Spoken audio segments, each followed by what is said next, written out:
प्रियांशु कक्षा 6 से माननीय चेयरमैन सर, सीईओ सर, प्रधानाचार्य जी, समस्त अभिभावकगण, शिक्षकगण एवं सभी छात्र छात्रों का इस सभा में हार्दिक अभिनंदन करता हूँ तथा आप सबकी गरिमामय उपस्थिति के लिए धन्यवाद करता हूँ। मित्रों, क्या आपको पता है कि आज हम सब यहाँ किस लिए एकत्र हुए हैं? आपको पता ही होगा कि आज हम सब यहाँ मॉक पार्लियामेंट अर्थात विनोद संसद की कार्यवाही को देखने के लिए एकत्र हुए हैं, जिसमें कि हम आपको संसद की भाषा, कार्यवाही और कामकाज से अवगत कराएंगे ताकि आप राजनीतिक रूप से परिचित हो और आपका समग्र विकास हो। वैसे तो आप समाचार पत्रों में संसद के विषय में ज़्यादा नहीं पढ़ पाते हैं जब तक कि सत्ता पक्ष या विपक्ष में लेकर टकरार न हो।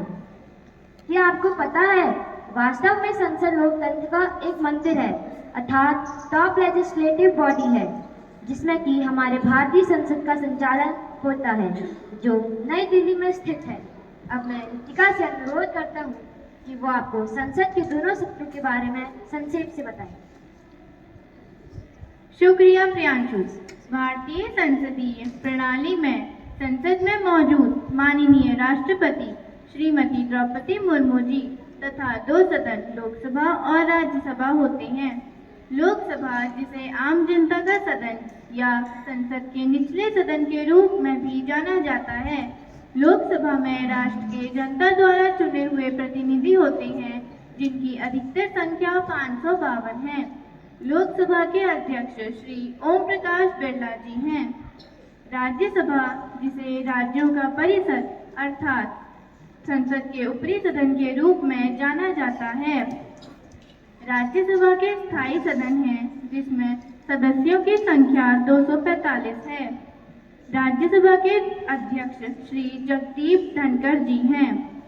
लोकसभा वह वास्तविक कार्यकारी है जो प्रधानमंत्री जी के नेतृत्व में देश में शासन चलाती है।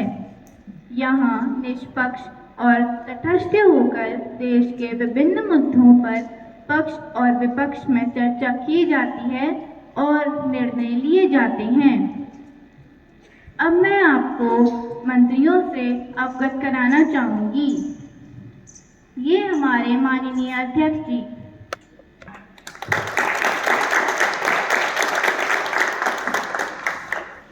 ये हमारे माननीय प्रधानमंत्री,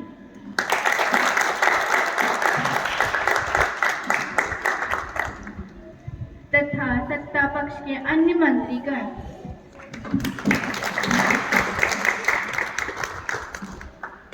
ये हमारे विपक्ष दल के नेता।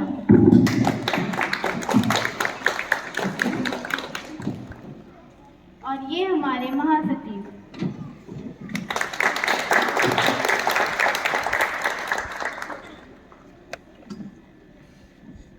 अब हम आज की कार्यवाही शुरू करते हैं। धन्यवाद।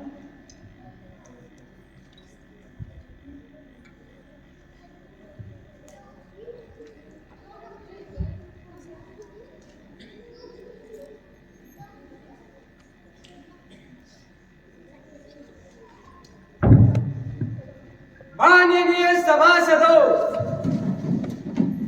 माननीय अध्यक्ष महोदय,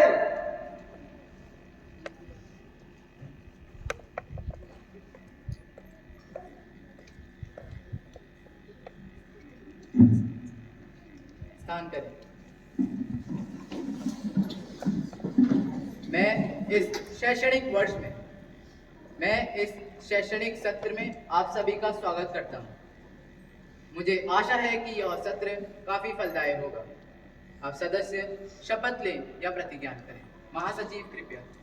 Mr. Ghanshyam, who stands elected from Rampur constituency of Uttar Pradesh, will now take oath or affirmation.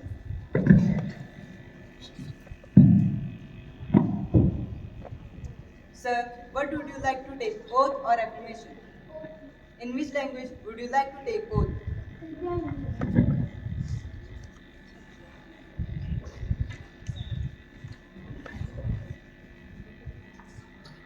मैं घनश्याम ईश्वर की शपथ लेता हूँ सत्यनिष्ठा से प्रतिज्ञा करता हूँ कि मैं विधि द्वारा स्थापित भारत के संविधान के प्रति सच्ची श्रद्धा व निष्ठा रखूंगा।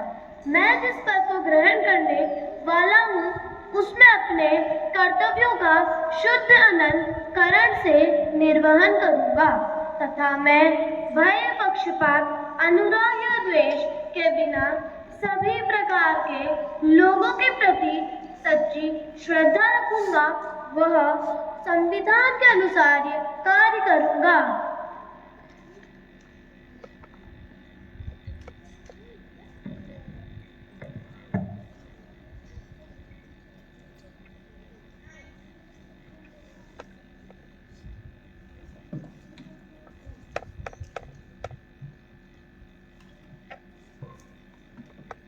हमारे पूर्व सहयोगी श्री मुलायम सिंह यादव जी के निधन के बारे में मुझे आप सभी को बताते हुए काफी दुख हो रहा है। वे एक काबिल सांसद थे। उन्होंने उत्तर प्रदेश के अन्य पिछड़ी जातियों का सामाजिक स्तर को ऊपर करने में अपना योगदान दिया। उन्होंने समाजवादी पार्टी के नेता होने का उत्तरदायित्व पूर्ण निष्ठा के साथ पूरा किया। अब माननीय प्रधानमंत्री।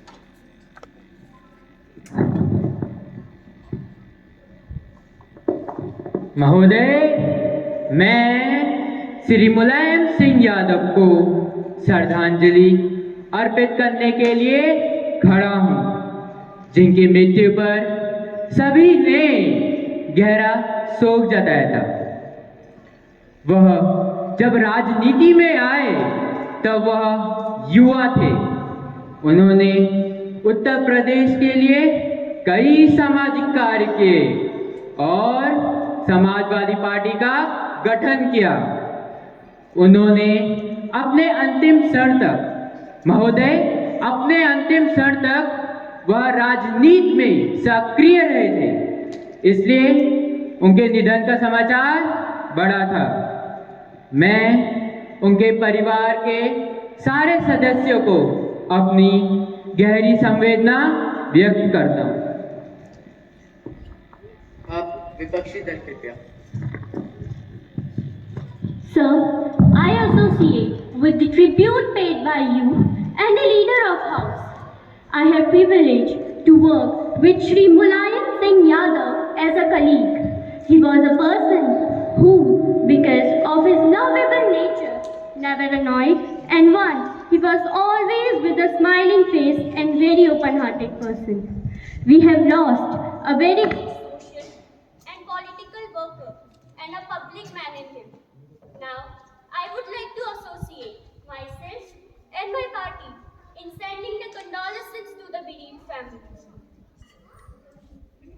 अब सदन कुछ समय का मौन लेने का कष्ट करें।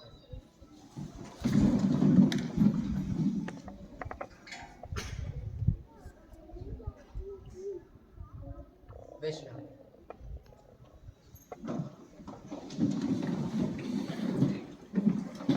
अब प्रश्नकाल शुरू किया जाएगा। प्रश्न संख्या 101। माननीय अध्यक्ष जी की अनुमति से मैं गृह मंत्री से प्रश्न करना चाहती हूँ। क्या वह मेरे प्रश्नों के उत्तर देने का कष्ट करेंगे? क्या सरकार को पता है कि राष्ट्रीय अपराध रिकॉर्ड ब्यूरो के आंकड़ों के अनुसार 2020 के दौरान देश में महिलाओं के विरुद्ध किए जाने वाले साइबर अपराधों के 10,405 मामले सूचित किए गए हैं? मैं दोहराना चाहूंगी, 10,405 मामले सूचित किए गए हैं। यदि हाँ, तो पिछले 3 वर्षों के दौरान cyber blackmailing, cyber stalking, online bullying और फर्जी प्रोफाइलिंग से संबंधित पूर्ण और लंबित अदालती मुकदमों का राज्यवार ब्यौरा क्या है? माननीय गृह मंत्री कृपया। माननीय अध्यक्ष जी की अनुमति से मैं पूछे गए प्रश्नों का उत्तर देना चाहता हूँ। राष्ट्रीय अपराध रिकॉर्ड ब्यूरो (NCRB) अपराधों से संबंधित सांख्य आंकड़े अपने प्रकाशन क्राइम इन इंडिया से संकलित और प्रकाशित करता है। नई रिपोर्ट वर्ष 2020 की है। NCRB द्वारा प्रकाशित आंकड़ों के अनुसार वर्ष 2018 से 2020 के दौरान महोदय, ये रिपोर्ट 2020 की है, ये 2022 चल रहा है। 2022 के लिए आपकी सरकार ने किया क्या है? बता रहे हैं। इन 2 वर्षों में हमने जो आंकड़े जारी किए हैं, उनकी योजना जल्दी ही साझा की जाएगी। अब मुझे अपना उत्तर करने दीजिए। महिलाओं के विरुद्ध साइबर अपराध के तहत दर्ज किए साइबर अपराधों के मामले, ट्रायल किए गए भेजे गए मामलों के आदि राज्य, संघराज्य, क्षेत्रवार और श्रेणीवार ब्यौरा सूची किया गया है।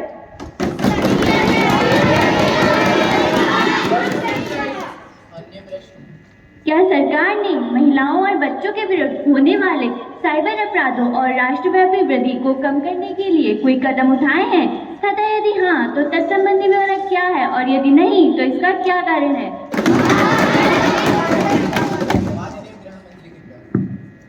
भारत के संविधान की 7वीं अनुसूची के अनुसार पुलिस और लोक व्यवस्था राज्य के विषय है।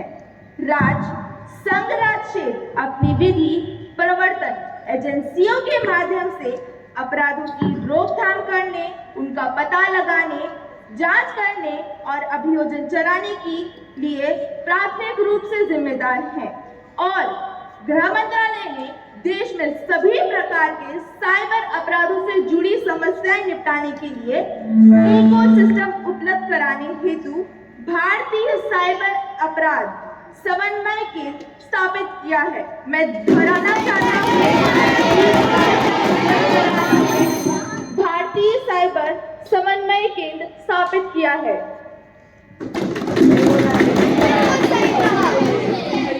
अन्य प्रश्न। क्या सरकार का साइबर अपराध शिकायतों को दर्ज करने और डिजिटल फॉरेंसिक कार्य के लिए कानूनी परिवर्तन एजेंसियों को प्रशिक्षित करना और साइबर अपराधों, विशेषकर महिलाओं और बच्चों के खिलाफ साइबर अपराधों की जांच करने के लिए ऑनलाइन रिपोर्टिंग तंत्र स्थापित करने का विचार है, और यदि हाँ तो इसका ब्यौरा क्या है? साइबर फॉरेंसिक लैब की स्थापना करने, छोटे परामर्शदाताओं की नियुक्ति, LEA के कर्मी को अधिकारियों के प्रशिक्षण के लिए महिलाओं और बच्चों के प्रति साइबर अपराध की रोकथाम नामक योजना द्वारा वित्तीय सहायता प्रदान की गई है। अब तक 28 राज्यों में, मैं दोहराना चाहता हूँ, अब तक 28 राज्यों में साइबर फोरेंसिक लैब शुरू की गई है। क्या सरकार ने बच्चों के खिलाफ बढ़ते हुए साइबर अपराधों के लिए किसी समिति या एजेंसी का गठन किया है? यदि हाँ तो उसका ब्यौरा क्या है? सरकार भारत में इंटरपोल से संबंधित राष्ट्रीय नोडल एजेंसी के माध्यम से प्राप्त इंटरपोल की वन स्टॉप लिस्ट, मैं दोहराना चाहूंगा, वन स्टॉप लिस्ट के आधार पर बाल और शोषण संबंधित सामग्री रखने वाली वेबसाइटों को समय समय पर ब्लॉक करती है। मैं दोहराना चाहूंगा, संबंधित इंटरनेट सेवा प्रदानियों को इंटरनेट वॉच फाउंडेशन यूके से नियमित आधार पर CSAAM वेब पेजों और वेबसाइटों की सूची प्राप्त करने के लिए उपयुक्त व्यवस्था करने और चाइल्ड पोर्नोग्राफी से संबंधित वेब पेजों, वेबसाइटों तक पहुंच को ब्लॉक करने का आदेश दिया गया है। मैं दोहराना चाहूंगा, चाइल्ड पोर्नोग्राफी वेबसाइटों तक पहुंच को ब्लॉक करने का आदेश दिया गया है। मगर आज भी देखा जा रहा है कि लोगों की फेसबुक आईडी को हैक कर लिया जाता है। उसके लिए सरकार क्या कर रही है?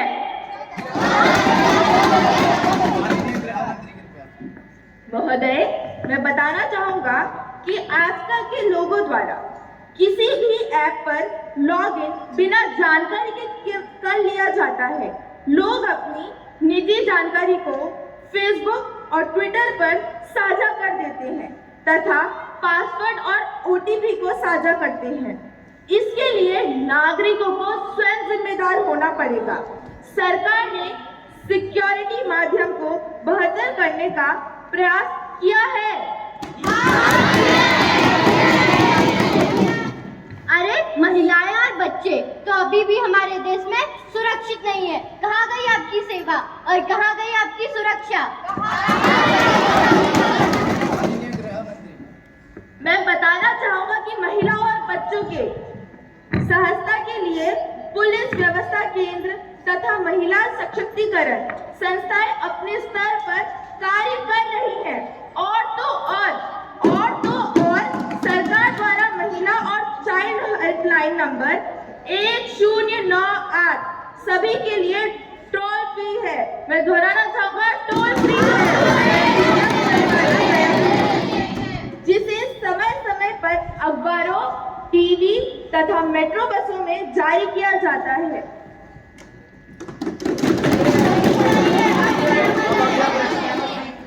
अब अगला प्रश्न संख्या 102। With the permission of Honorable Speaker, will the Minister of Education be pleased to state that the status of the implementation of National Education Policy (NEP).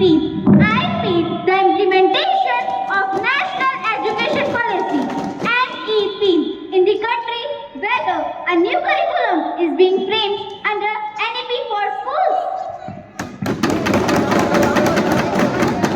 शिक्षा मंत्री कृपया। With the permission of Honorable Speaker, I would like to answer the question raised by the opposition. Education is in the concurrent list of constitution and a major responsibility of implementation of National Education Policy NEP 2020 following prescribed norms and standards falls under the domain of states and UT government. Therefore, the implementation of the policy requires multiple initiatives and actions which are being taken up in a systematic manner by multiple bodies such as Ministry of Education, boards, NTA, regulatory bodies of school, higher education, etc.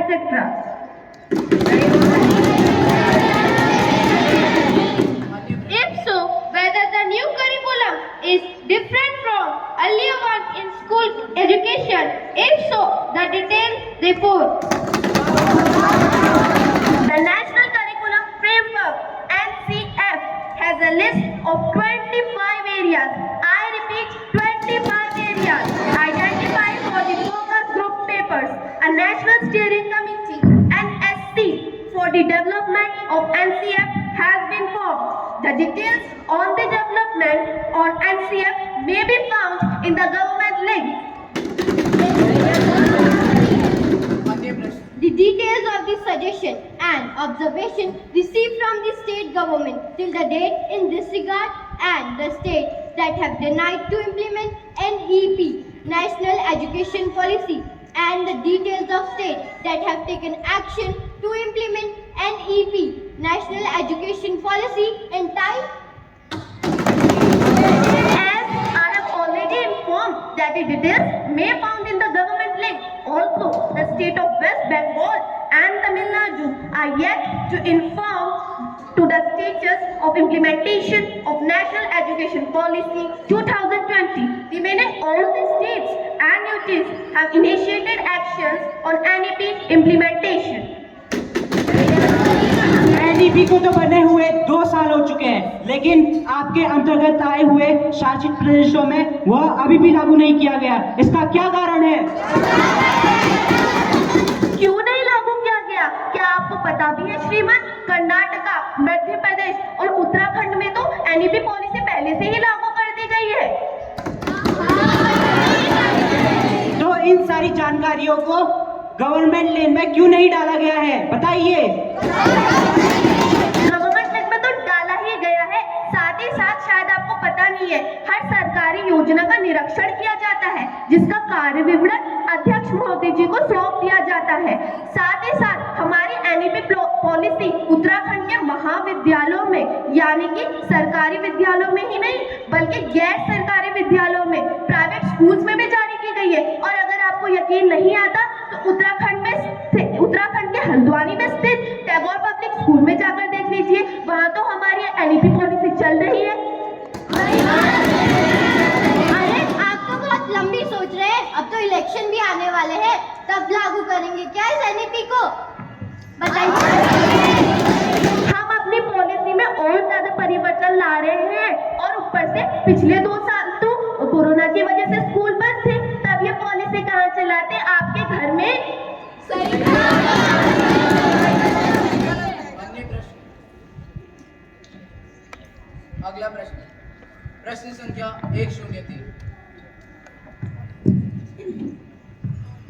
माननीय अध्यक्ष की अनुमति से मैं वित्त मंत्री से यह प्रश्न करना चाहूंगी कि क्या बैंकों के विरुद्ध शिकायतों की संख्या साल दर साल बढ़ रही है? यदि हाँ, तो सरकारी और निजी दोनों क्षेत्रों के बैंकों के विरुद्ध शिकायतों की प्रकृति और संख्या का ब्यौरा क्या है? माननीय वित्त मंत्री कृपया।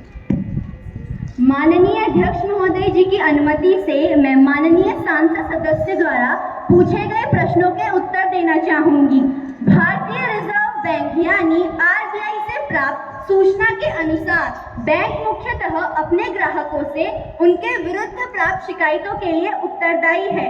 आरबीआई द्वारा दी गई सूचना के अनुसार 1 अप्रैल 2019 से 25 जुलाई 2022 तक BOS 2006 और RBIOS 2021 के तहत 25 जुलाई 2022 की स्थिति के अनुसार विभिन्न शिकायत श्रेणियों के तहत सार्वजनिक क्षेत्रों के बैंकों और निजी क्षेत्रों के बैंकों के विरुद्ध प्राप्त और निपटाई गई शिकायतों की संख्या दी गई है। क्या आप हमें यह बताने का कष्ट करेंगे कि सरकार द्वारा अब तक के क्या सुधारात्मक उपाय किए गए हैं और उसके परिणाम क्या है? आपका काम तो डीमोनेटाइजेशन ही था और आपने किया भी क्या?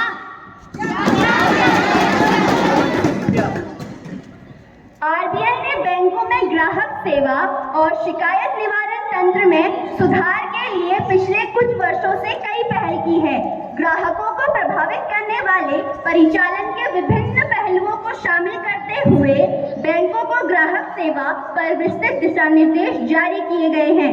बैंकों के विरुद्ध ग्राहकों की शिकायतों के निवारण के लिए वैकल्पिक शिकायत तंत्र के रूप में BOS की शुरुआत की गई थी। इस योजना को समय समय पर संशोधित भी किया जाता है।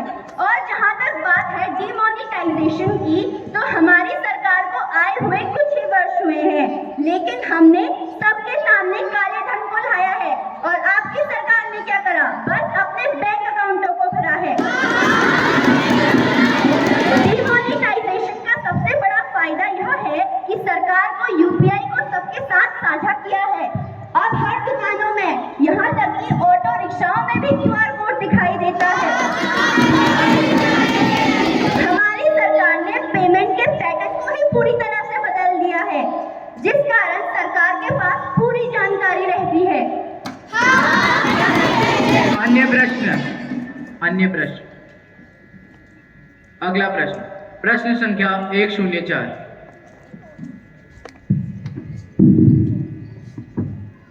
माननीय अध्यक्ष जी की अनुमति से मैं पर्यटन मंत्री से प्रश्न पूछना चाहती हूँ।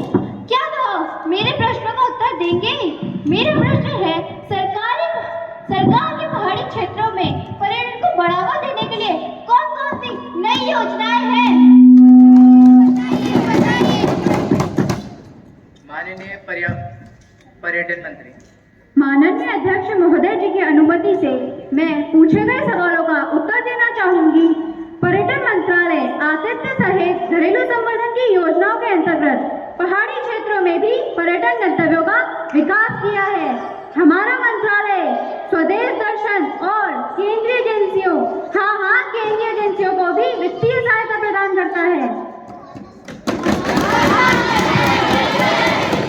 अरे अभी भी तो पहाड़ की रोडें ऐसी ही है, लैंडस्लाइड्स भी होते ही हैं और रोडों पे बैरियर न होने के कारण बस और ट्रक भी खाइयों में गिर जाती है। आपने इसके लिए कोई कदम नहीं उठाए? माननीय पर्यटन मिनिस्टर, बस खाई में गिर जाती है क्योंकि इसका कारण बस ड्राइवर खुद भी है। कई बार बस ड्राइवर नशे में या नींद में होता है, इसीलिए गाड़ी खाई में गिर जाती है।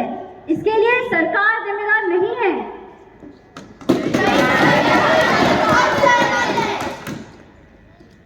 अगला प्रश्न, प्रश्न संख्या 105। With the permission of Honorable Speaker, will the Minister of Environment, Forest and Climate Change be pleased to state that whether it is a fact that many projects, including road projects and other projects in the state of Karnataka are being pending with government to get environmental clearance, and if so, the details thereof. And whether the government has taken any initiatives to accord approval to these projects at the earliest, if so, the reason thereof, and if not, the details thereof. माननीय पर्यावरण मंत्री, With the permission of Honorable Speaker, I would like to answer the question raised by the opposition. As per information available on Parivesh portal, 19 proposals, I repeat 19 proposals from the state of Karnataka seeking environment clearance are at various stages of appraisal in the ministry. No road project, I repeat, no road project is pending from the state of Karnataka and the ministry. पूरे देश को represent करता है, सिर्फ एक राज्य को नहीं, बल्कि पूरे भारत देश के विकास का सवाल है। और आप यहाँ पर सिर्फ कर्नाटका की बात कर रहे हैं।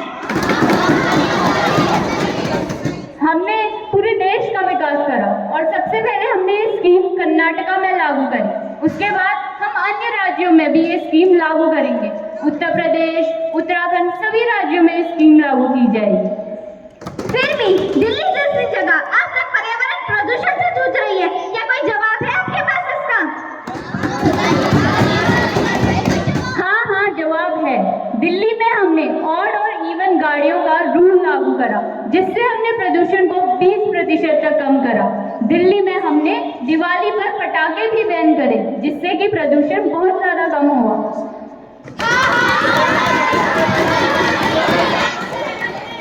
Now I would like to complete my answer.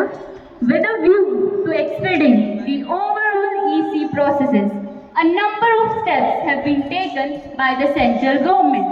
Like, Ministry has launched a single window online Parivesh. I repeat, a single window online Parivesh. That is proactive and responsive facilitation by interactive, virtuous and environment single window hub on 10th of August 2018. Second, EAC meetings, I repeat, EAC meetings for appraisal of road projects are now conducted twice a month due to the various initiatives taken by the central government. The overall time taken for grant of EC has reduced considerably to half. It has taken only 75 days in the year 2021 against the maximum of 105 days. I repeat, the maximum of 105 days in the year 2006. Thank you. अन्य प्रश्न,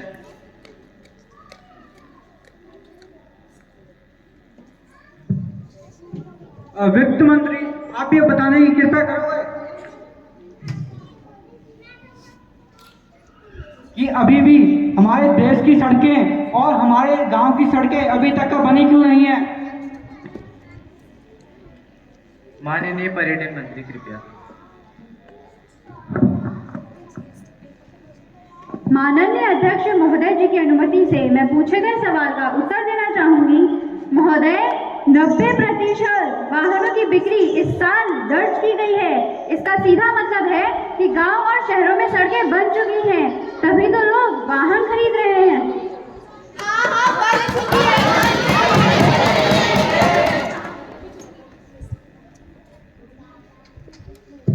और साथ ही साथ हम उत्तराखंड के हल्द्वानी को ही देख लेते हैं। यहाँ यहाँ भी रोडें अच्छे से नहीं बनी, साथ ही साथ यहाँ पॉल्यूशन भी बहुत ज्यादा बढ़ चुका है। क्या इसका कोई जवाब है और इसका कोई हल भी है?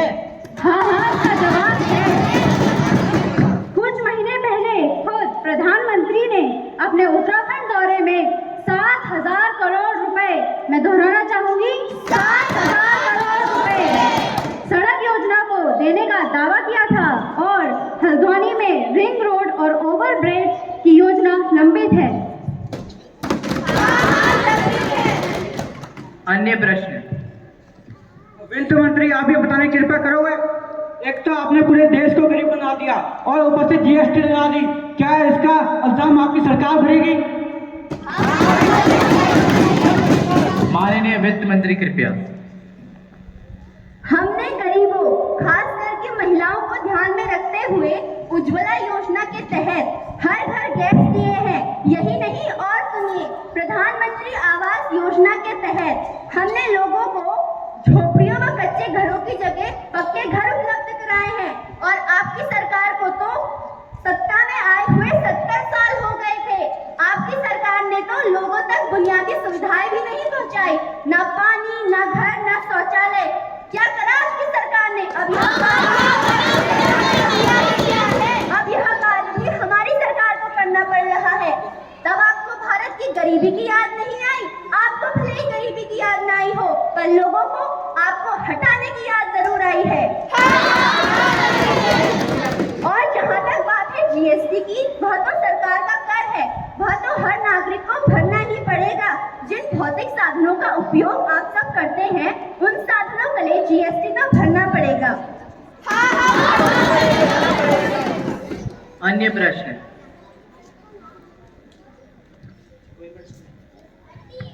क्या माननीय सदस्य को अपना संकल्प वापस लेने की अनुमति की है? सदन की अनुमति से प्रस्ताव वापस लिया जाता है। अब सदन कल सुबह 11 बजे फिर से बैठक के लिए यत्कित किया जाता है।